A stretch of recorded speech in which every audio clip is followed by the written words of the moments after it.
మనం ఆరోగ్యంగా ఉన్నప్పుడు దేవాలయానికి వెళ్తాం భగవంతుణ్ణి చూడ్డానికి, ఆయన్ని మనకి చేరువగా అనుభూతి పొందటానికి. కానీ అదే మనం అనారోగ్యంతో ఉంటే అప్పుడు ఏమవుతుంది? మన తండ్రి సమానులైన పరమేశ్వరుడు స్వయంగా వస్తాడు మనల్ని చూసి ఆశీర్వదించడానికి.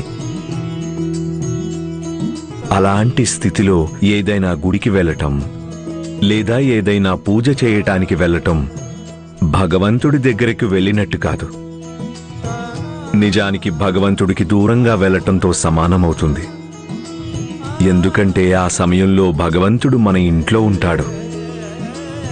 అలాగే మహాలక్ష్మీదేవి ఆమె ముందు నుంచి ఇక్కడే ఉంది, కానీ నువ్వే చూడలేకపోయావు.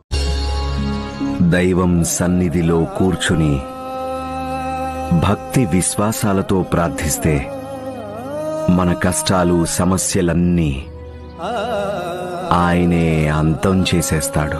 నా ఆశీస్సులు సదా నీ వెంట ఉంటాయి.